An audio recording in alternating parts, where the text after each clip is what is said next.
working twice as hard for something you already got.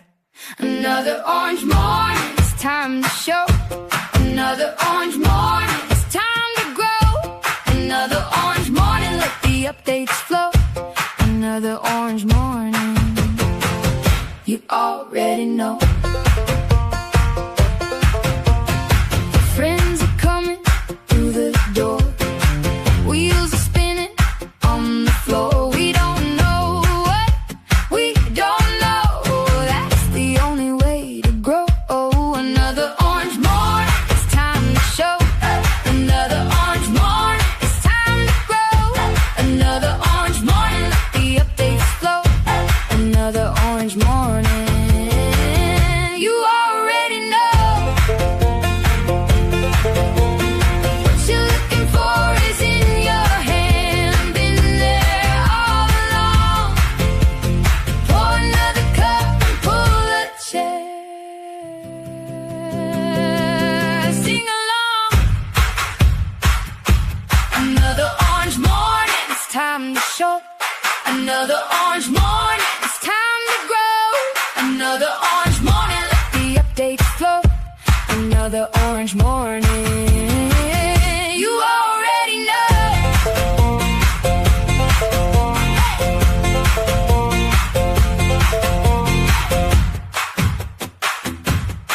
Hey!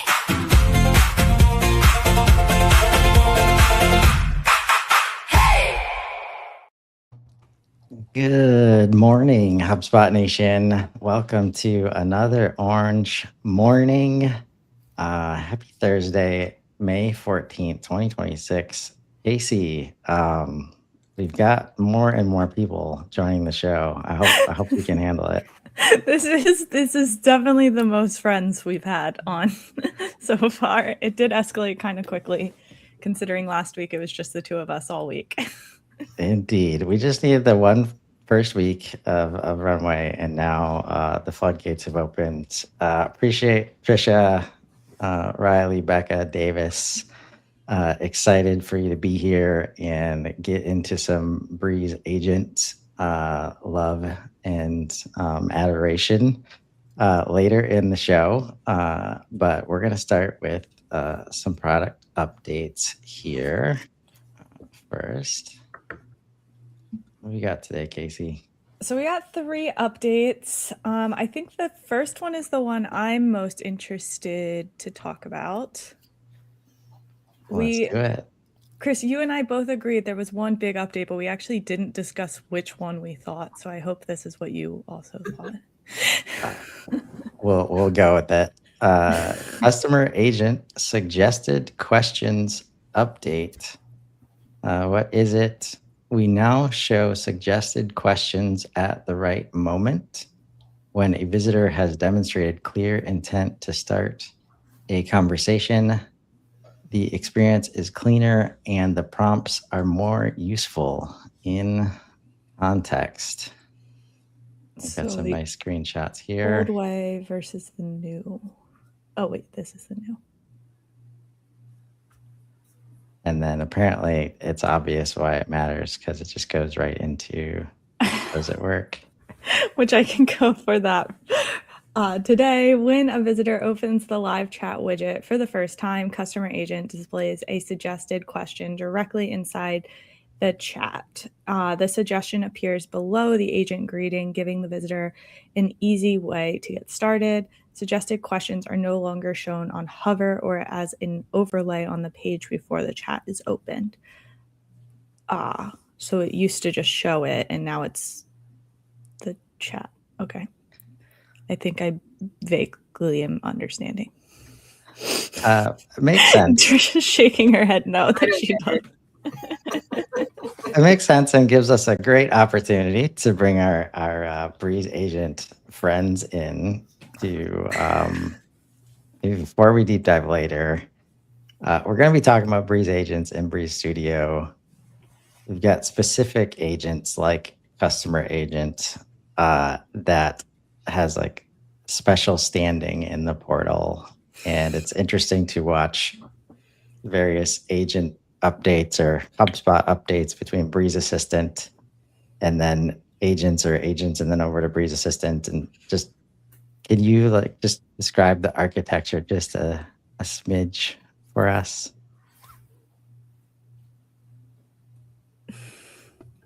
Not all at once. Yeah, we're playing who gets to go first.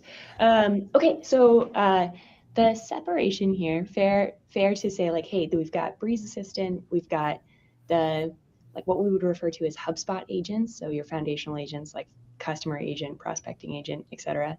And then you've got the Breeze Studio and custom agents. We'll talk more about custom agents throughout this, but you've got that breakdown across HubSpot. And what we're looking at here for customer agent is an update in your inline experience working with customer agent. So the infrastructure is that you've got a couple of different teams working on each segment of that to provide value directly within that product.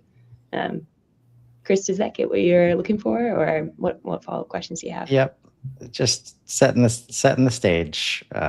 Agent is a fun word to talk about right now across the ecosystem and across all the different software platforms that we use.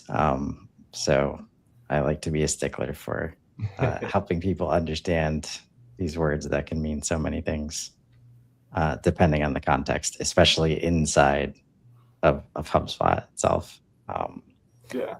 And just, I guess, to ask too, because I want to make sure my understanding of this is correct. So there's kind of a bunch of agents going on in and around HubSpot. There's some that are almost built directly into the tool, not necessarily in this Breeze Studio location. There's some that are just configured directly into certain parts of the tool, like customer agent or prospecting agent. I think I would even call like the smart data capture beta functionally an agent, but it doesn't even contain the word agent, but it operates like an agent. It's data agent, right? I think. Potentially. I'm uncertain. When I go look at it in settings, it doesn't say the word agent on it. Right. So that's literally like my baseline. Data agent is like just seeped like so it can appear in all the different places. Yeah, deep into the portal. And then there is this area called Breeze Studio, where there are kind of a marketplace of agents that HubSpot has built that you've identified like, hey, these are kind of globally useful for most of our customers. We're going to build these agents, and you can write in some additional instructions, but for the most part, they're going to work the way they're going to work. And then there is this new soon-to-be like launched and revealed section where you can just now build your own agent that has its own instructions and own access to everything. So there's kind of these tiering of HubSpot native, HubSpot built, like can't do anything, like you can configure it, but you can't really change it like the customer agent, like the prospecting agent. And then there's the marketplace, and then there's soon to be these total custom agents. Is that right? You've got it, Casey. Yeah, it's all levels of like of configuration, and the foundational HubSpot agents are like what HubSpot is producing as a very opinionated, has like a shared structure embedded in different areas of your portal, like a full team behind it, built by HubSpot agent. And then the Breeze Studio, which is the private beta you've been in and that we're expanding into public beta in the coming months, is where our customers can completely configure and build their own. So it's more of that configuration layer for our customers. So you've got that level of flexibility that's different from what you would have with customer agent or prospecting agent. Okay. Awesome. Thank you. I do like to highlight these kinds of updates that are in close proximity to each other, but are inherently different tools, just so everybody understands. Like what we're seeing on the right side right now is a chat-like screen that we've seen on websites, for a long time. And there is another update here that is personalization token support in rules-based chat flows, welcome messages, that I'd love for you to click on, Casey. Because I'm very curious how teams, HubSpot customers are differentiating these moments, if they are at all. So what this one is, you can now customize your live chat bot's welcome message using CRM data. Instead of waiting until later in the conversation, you can insert personalization tokens like first name, company name, or recent activity directly into the initial greeting. When a visitor is recognized via tracking cookies, the personalization token automatically renders with their information. If they aren't recognized, your configured default values kick in, so the greeting still feels natural and complete. This means you can greet people with messages like, "Hi, first name. Got any questions?" This one matters because first impressions shape the entire conversation. A generic hi there doesn't reflect what you already know, but a personalized welcome instantly makes the experience feel relevant and intentional. With this update, you can create more human, context-aware experiences from the first touch point, increase engagement by acknowledging who someone is or what they've done, and instead of starting every conversation from zero, you can meet people where they are with the right message in the right moment. I'm feeling mixed. Me too. I have had this conversation a lot over the years because personalization tokens have been an option on like web pages. And one thing I am constantly talking about with that strategy is like, what's the line between helpful and cool and creepy? Yeah. And I think it really just comes down to like when people are expecting to see a personalization token and when people are like, how do you know my first name? Yeah. I think Yeah. it also depends on what you're selling. I think if you're trying to flex a very, like startup SaaS thing, then you could kind of do that regardless to show that, hey, we're building some really wild stuff over here. But I think there's a lot of other industries where like, I don't want to log onto your website for the first time and see you personalizing my name on it.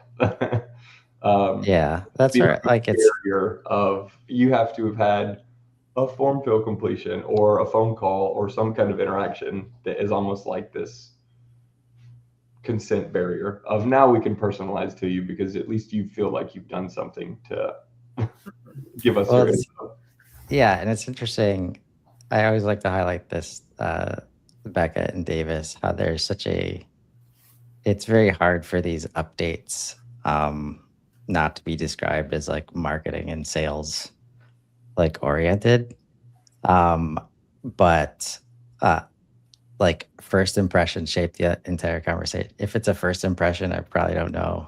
I shouldn't know your first name Shouldn't already.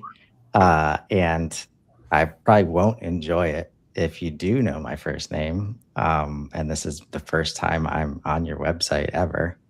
But I'm not surprised this update functionally is showing up at the same time as the customer portal is getting better. The customer success room is a thing. All of these like self-service portal features are finally showing up.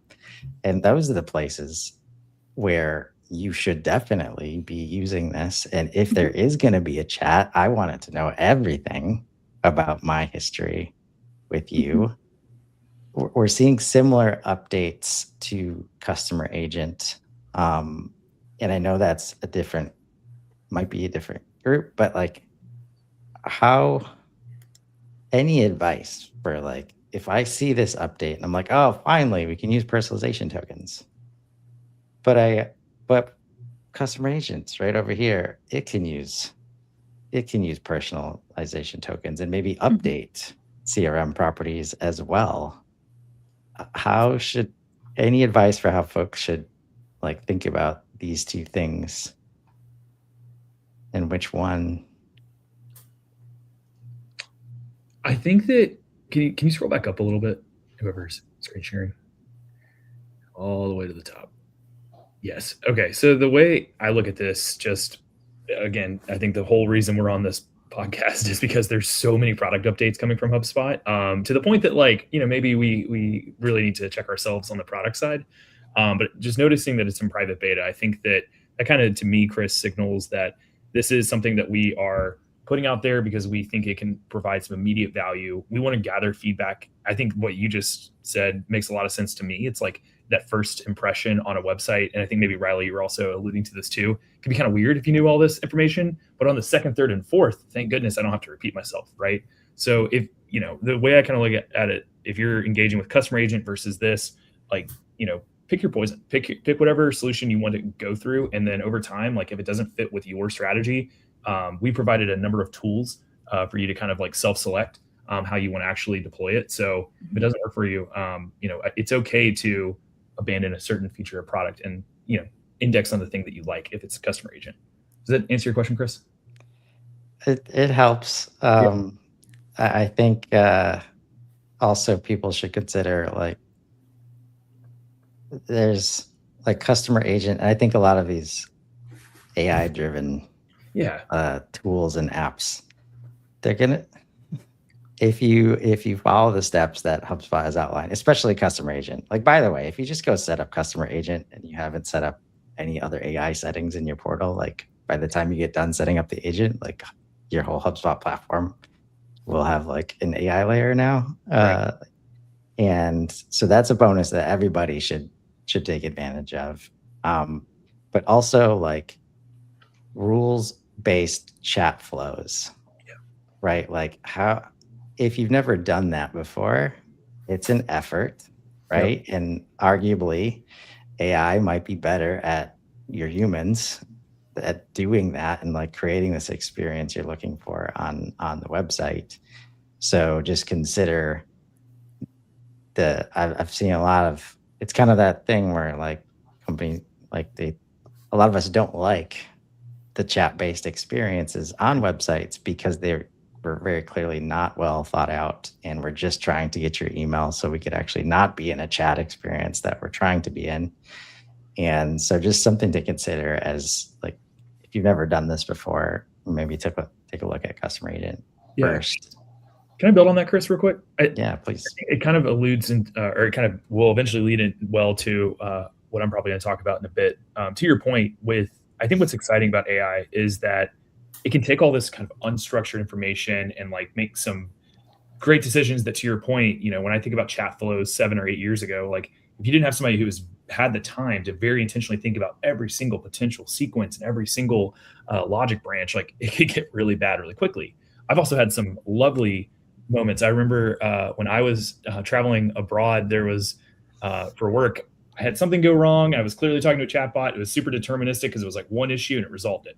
So I feel like, to your point, if your business has something where it's like pretty straightforward and like a deterministic rules-based chat flow can work, this is probably better. You don't necessarily have to have customer agent set up. If you feel like there's going to be more complexity, more use cases, you've got like more products and services, I think like that's where it kind of just depends on how your business operates. Becca and I were talking about this offline yesterday of like how we're incorporating AI into our own work streams. And we're finding there's certain pieces where we're like, let's go old school, deterministic. It's much better than AI. And there's certain pieces where it's like, oh my gosh, that used to take me weeks. Now it takes me hours. And it's just like finding that balance for your business. I think it really comes down to like, what do you sell? Yeah. And what kind of experience you want. Yeah. Environmentally, HubSpot has always given us 3 different ways to do any specific thing, right? We have always had multiple paths to get to the end game.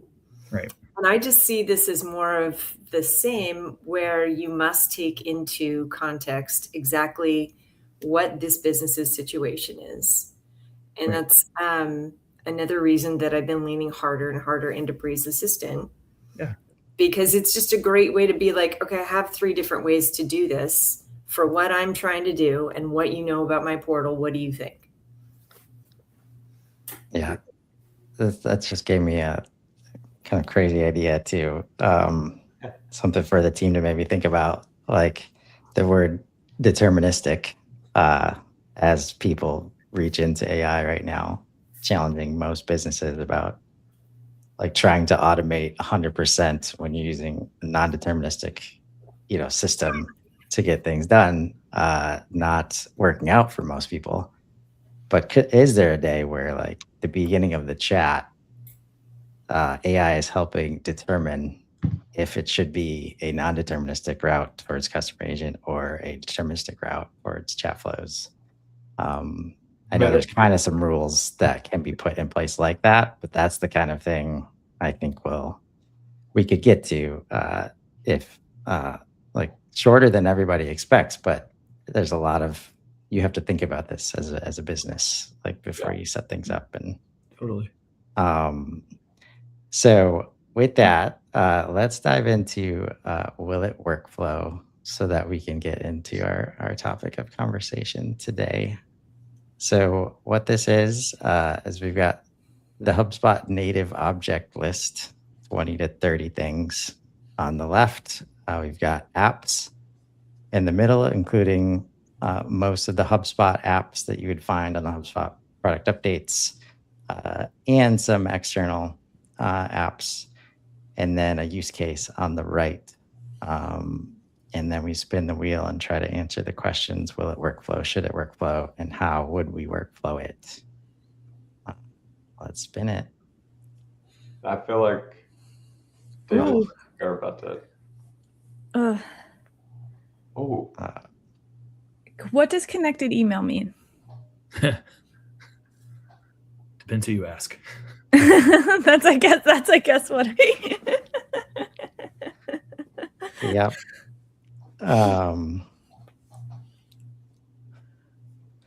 Yeah, so I'll just stumble forward into confusion. Line item being the object, and then obviously a line item has to be associated to a deal.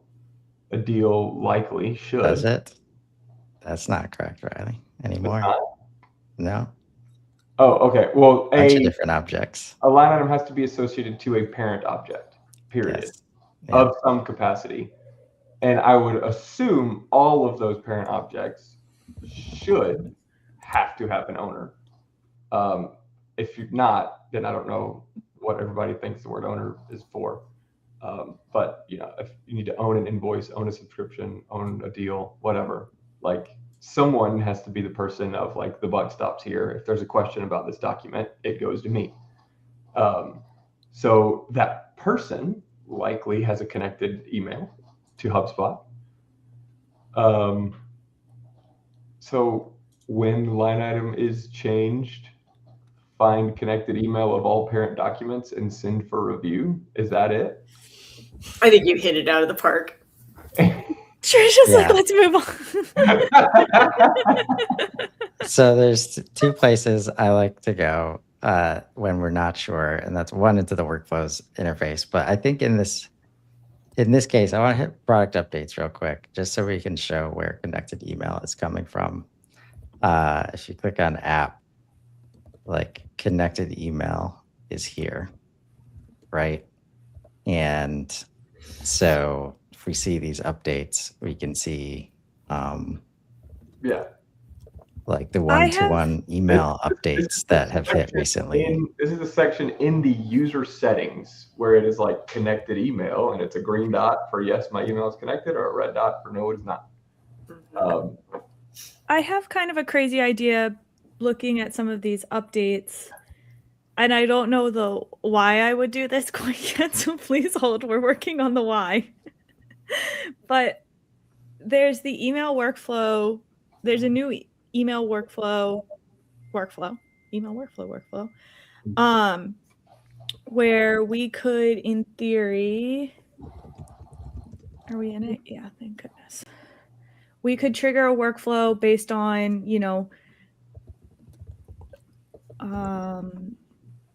subject.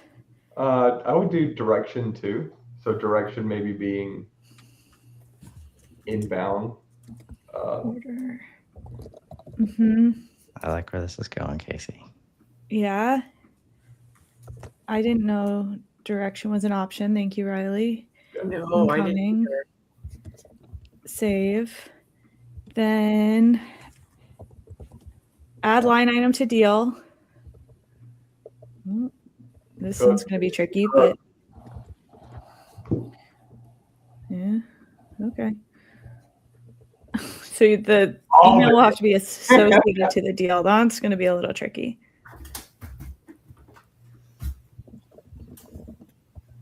That one's going to be tricky. I can't promise you that's going to happen. Well, actually, maybe I will need to associate. Create association. Can I? Oh, can I? I don't know if I can associate the email here. I mean, though. we might be able to create. Well, this is Maybe where we created a deal first. if we need Oh, there. You're right. That's a better idea. Like, and it's unfortunate that we're covering this, but like, because what needs to happen is this needs to create an order and not a deal, and then add a line item to that order. But for certain portals. in most portals, for every portal, Rylee, just to be clear, in most portals, because everybody's been relying on deals, they will take transactional orders and turn them into deals first, so that, because that's where the revenue is right now for them. And so I think this gives me lots of ideas with current clients that Add actually another association down below. Hit that add line item, right?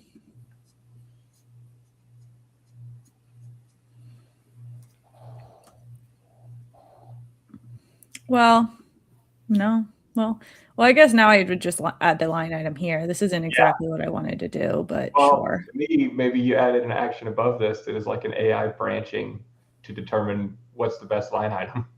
Yeah. And then it branches to pick the best line item to add. Wow. Yeah. Becca and Davis, that's why I want to talk to you guys, because it feels like we could say yes to almost every Will It workflow if we include like the AI functionality. Yeah. Right? Whether it's call an agent or figure stuff out on the way. Use an LLM action. Right. So it's been interesting, especially because we had done this for like a week, and then you shared your update, Davis, and like the world that we're heading into. It's kind of fun to do this, but do we even need to get good at it like anymore? Because I am not a workflow expert, Right. And I help people like get the data right so that they can actually like make use of these things. But also, most humans in my experience are not workflow experts either.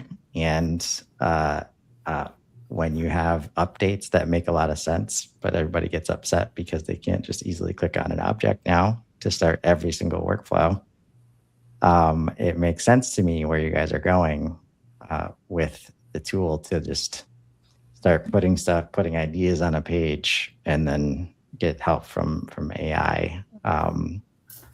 So I would love for you to respond in a moment to that after we confirm whether or not we've solved the case here. Our use case was send for review. I think you nailed it. Thank you.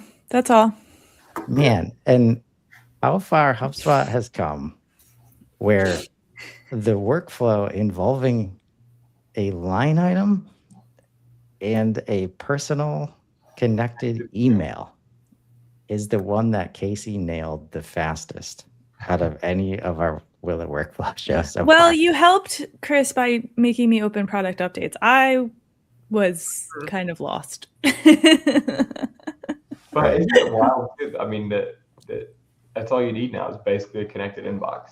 If you have a connected inbox and call recording, then a HubSpot admin can basically do anything. Well, let's be careful though. Connected inbox, different from connected email. In this case, for me, because connected inbox represents like sales at, support at, and you get that in the inbox of HubSpot. Right, you're right. Okay. Versus like connected emails. Right. And this is why all the words in HubSpot or specifically the word email and all of its different uses, but connected email, like that's where, it's easy to go over to the conversations inbox and start thinking about it in that perspective. But the ability to do this is like a month or two old in terms of the one-to-one email triggers, right? That can even start this context out in this direction. So I know so many people that have been asking for, well, can't we just get like a PO to just automatically like, come into the system and do stuff? And we're over here building like UI extensions, like, yep, you're going to import it here and then it's going to do some stuff. Man, we might have to rethink some client projects we're working on right now based on Casey's, what she just showed. Half-cocked workflow. Well, this happens all the time with the speed that updates are happening. And to try to help you tie this back to Davis and Becca is what they're working on could ruin every workflow I've ever built, or make it obsolete at least. The only product updates I read is half total excitement and then half sheer terror at all of the things I have to go break down and rebuild. And this just happened yesterday. I had a client that was like, hey, Casey, I found we have like 2 properties that we're using to determine the owner of our service contract, but I think we need to sunset both of them, this and that. But basically what happened is they had a text field and they had a sync property. And the reason they had both was because the text field was created before the sync properties existed. And when the sync properties existed, we set that up, but nobody ever went back and sunset the text field. Yeah. And now actually we're sunsetting all of that and going to use multiple user select fields because that's actually what they needed, but that wasn't an option then either. Yeah. And talk about another AI coaching use case.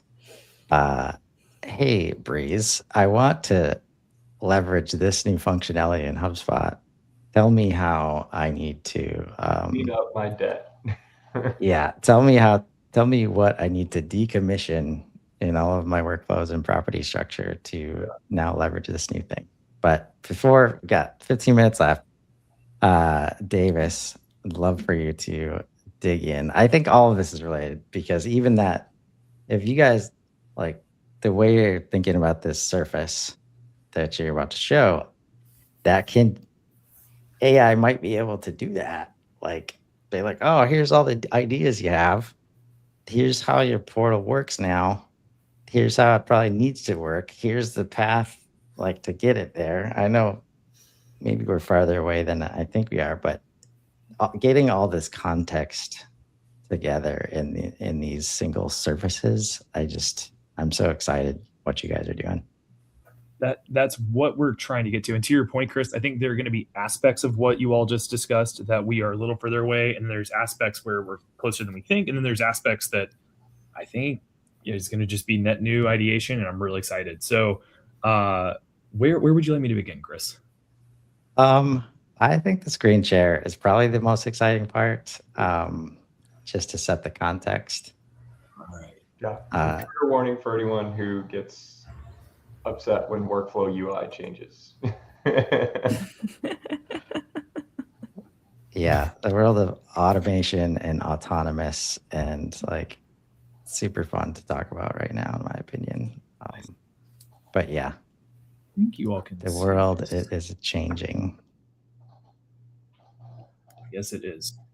Okay, so we put out a video last week to present an upcoming beta, and I think today, Chris, I'm going to also kind of talk about like how we're thinking about the staging, because we are taking a very iterative approach into this beta. There's 3 different products that are actually coming together, and we're essentially, the first step is like getting us all at the same state of like, all right, now we're ready to move to this stage. Now we are collectively, I don't know if you all saw like Wizard of Oz where they're walking down the yellow brick road. Like we're now all in lockstep. So what we've been working on is a new automation builder. You can call it a new workflow builder. Name is still pending, of course. And to your point earlier, I was slacking Becca on the side, apologies, and was saying like, my goal is for you all to actually be able to kill that like will it workflow tool. And And the goal of that is something that we're calling internally data-driven workflow. Don't call that to any users or customers you talk to, but what it essentially means is like the object is not going away. Like the understanding of like, hey, I have a line item that I want to automate off of, or there's a contact or deal, even a lead. But there's so much more that we just, when you have an idea to say like, I want to trigger a flow and I don't really want to have to be an expert in HubSpot data schema to start it. And so the first part of this, which if I can find my mouse, there we go. We'll hop into here. This is, by the way, again, going to be available in private beta starting Tuesday, May 19th at 9 a.m. Eastern. If you are currently using custom agents, we're going to automatically ungate you to this. So this will just show up in your portal. Congratulations. And then over the next month or so, we want to continue to add more folks. This will be available if you to anybody who has custom agent access over the next month. When you come in, as you can tell, it's a very different drag and drop canvas experience. I've got some I've got some hot commands. So I just did a command 9 to center it in case, I like can't find myself. Oh, nope, I'm back.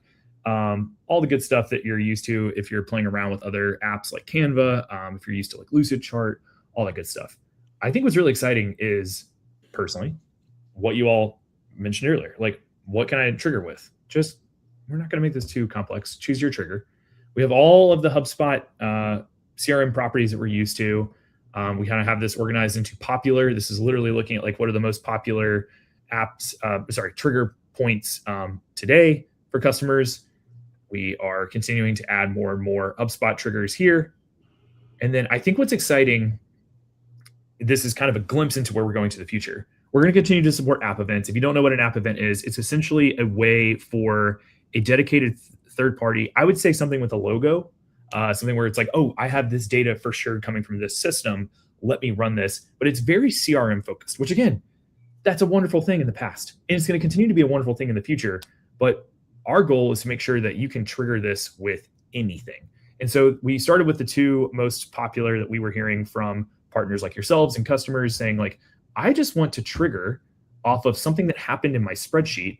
And so I'm going to authenticate. I don't know if you may not see, but I've got this like sign in to your Google account. So I just signed into my Mastin. I'm going to just pick a random spreadsheet. I can pick the row I want. And so if it's edited or created, it will start the flow. And so this is kind of when we talk about data driven, that kind of potentially heavy word. All I'm saying is that we don't care what kind of data it is. We just want it to start the flow. So I'll pause for any questions of that before I get into the rest of the demo. Makes sense so far. I think that's an interesting data-driven understanding. I think context-driven could work sometimes too. But Sure. in helping people unify data and context, I love the fact that that's the context that we're able to set. If we expect agent work or autonomy or automation of any kind, most of the time people are trying to do that without the full story. And then we get all these workarounds and tech debt created. Right. And I love the fact that we're solving for that out of the gate here. Yeah. And to me, importantly, for people that have known a lot of workflow and to your become a data schema expert in HubSpot to be able to manage workflows, you've set a trigger and at no point have you defined an object that this workflow is only this object.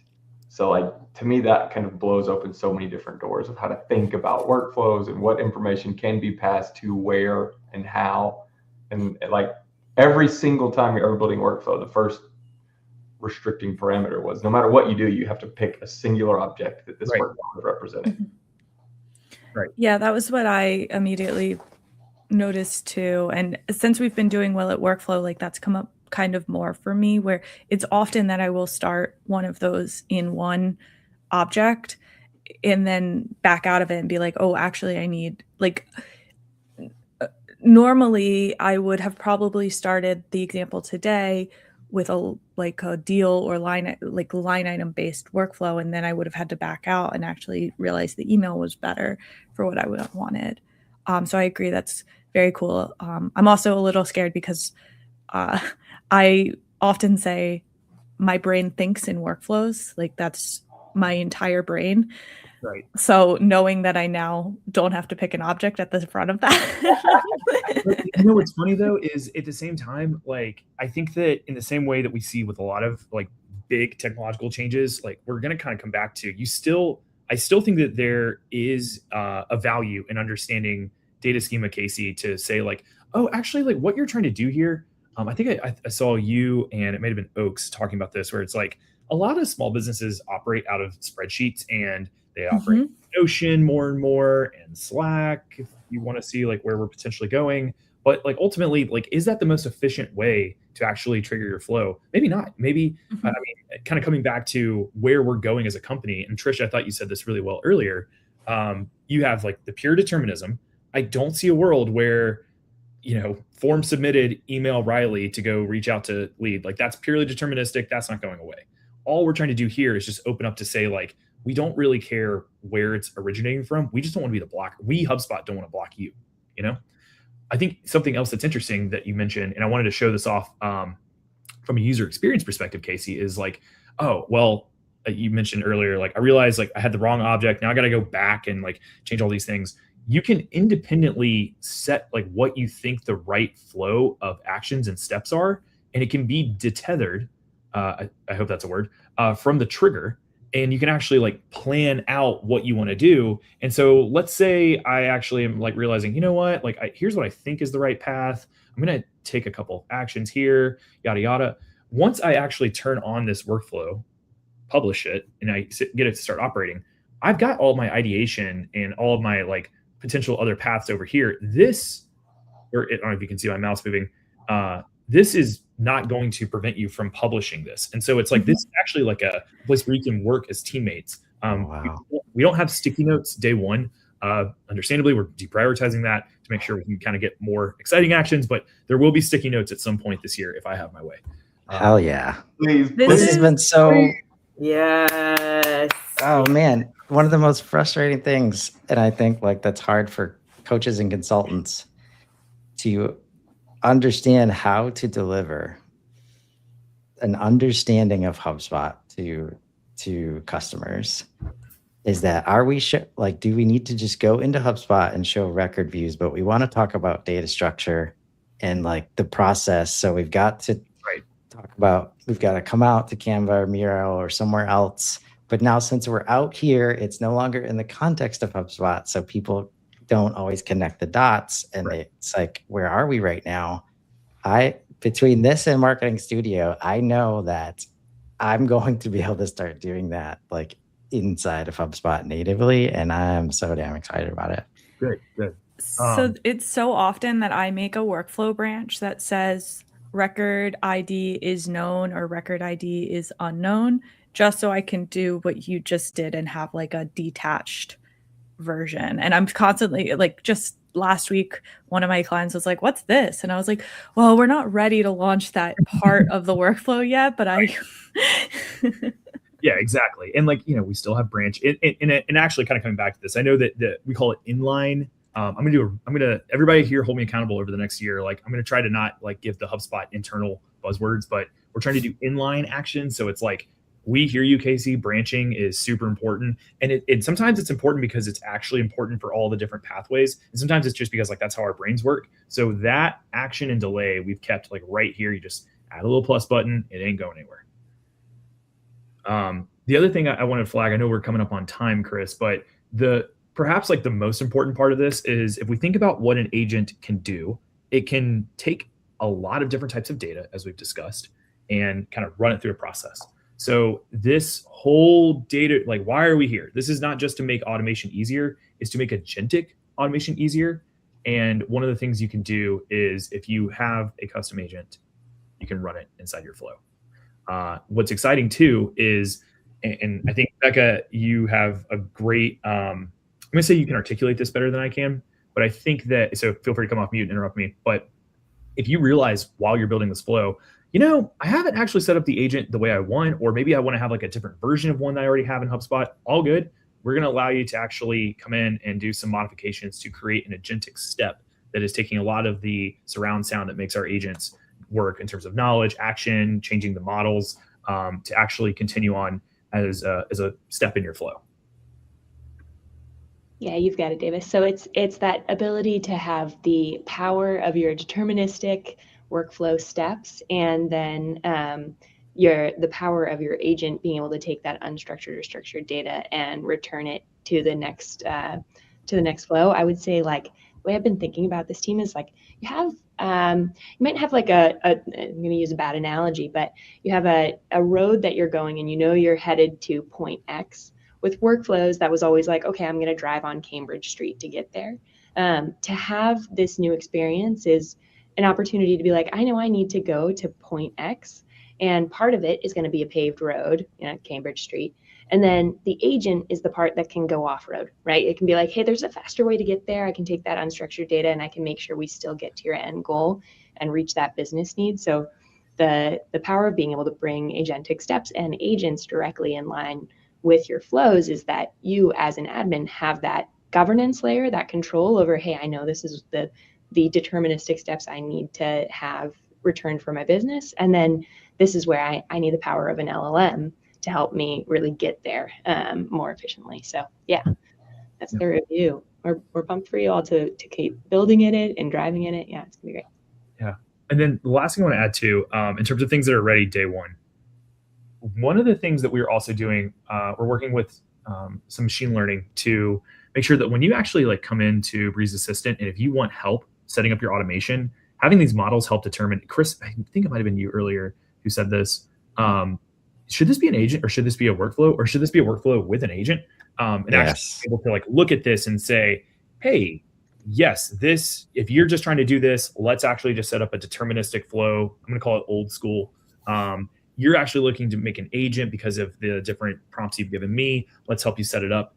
So that's going to be something that day one, I would love for everybody to really kind of push the limits here if you are working with Breeze Assistant. So I can even say like, hey, I always say hey to AI, I don't know why. Hey, add a 5-minute delay after the edit record.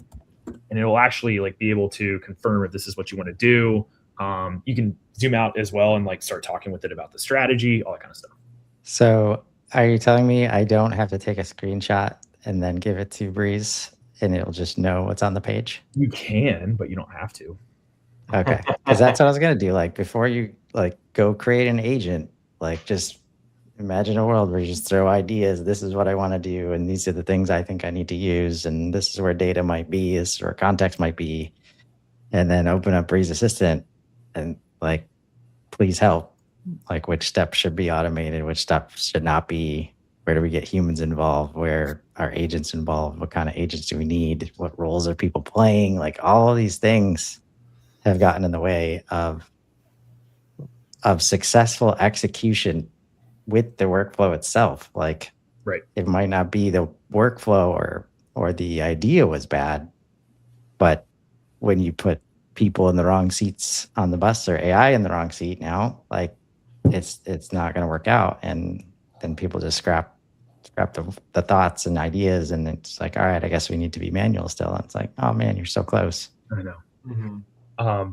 To that end, some other things to kind of highlight, like in terms of the actions here, day one, don't expect every HubSpot action. We are moving very quickly in the background. There's a lot of people working on this to get as many of the most important features that we have with the workflow tool out. So I just want to kind of caveat that in terms of where we are with private beta. We also have a set of really high priority features that are going to be net new to both this and the legacy app that we're going to be working on through the summer. But our goal is to move as quickly as we can into getting to feature parity with the legacy workflow tool. Because I kind of heard some anxiety I want to address earlier of like, hey, I've got thousands of workflows in this portal. And Casey, you've created some wild data schemas to make some stuff work.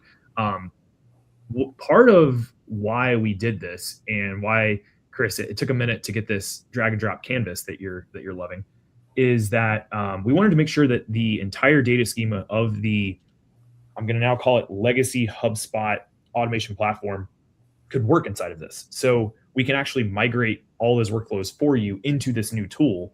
And we want to work with teams over time to make sure that like it just happens automatically, no data lost. And when you have your, Casey, if you have like an old flow that like does all this crazy stuff, it just opens up in this new canvas and you now have access to all of the new AI steps and all the new AI tools, and you don't have to rebuild everything from scratch. So we have a lot of irons and rods in the fire. That's awesome. Back in my day, workflows used to have to start with an object. Yeah. I can't wait for those what you wanted to conversations. get done before you started building one. Kids don't even know Yeah. what objects are anymore. It's a shame. Oh man, How I far think away- one of the number one blockers to most HubSpot updates and functionality is I've done this workaround already, and now I've got a decision to make, Yep. and I don't know how to even make it. So we're just going to leave the workaround in place. It's working, right? And so I'm excited for people to get help with those moments.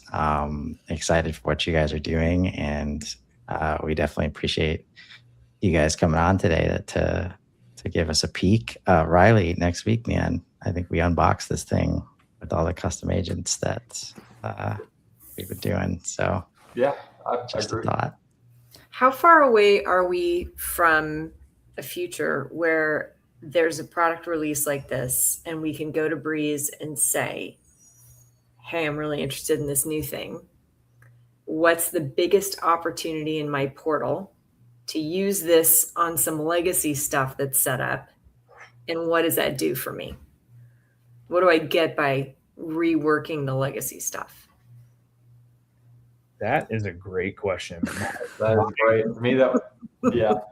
Yeah, I have an honest answer. Becca, I'm curious what you would say, but Trisha, I would say like we are continuing to, if there's any like broad investment I can say is happening across HubSpot, it's this idea of like context and making sure that like all of our systems are not just talking to one another, but can actually take it. There's so much to AI more than just, and we're all used to it where you one shot something and you're like, that is the worst output I could have ever done. I cannot believe I just wasted all these tokens.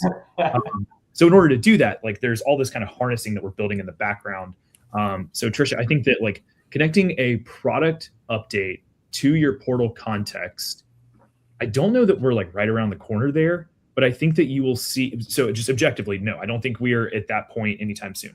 I do think that you will see that in the context of specific apps and tools where Breeze Assistant and teams like us, where we have like a lot of really intelligent engineers working together, you'll start to see this like in pieces across the kingdom, I guess, for lack of a better metaphor.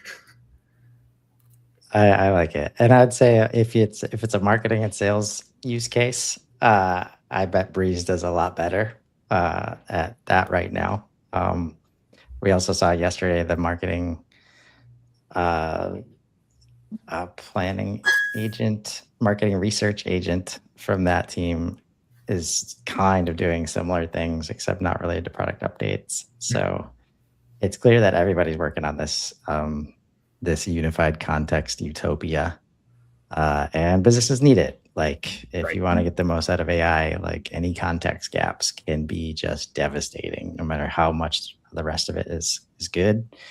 And we appreciate you folks so much for solving that for us. We're trying. So thank you all for joining today. We hope this was helpful. Please shout out to Davis or Becca if you want to be a part of this, and we'll see everybody tomorrow. Have a great Thursday. Bye, all.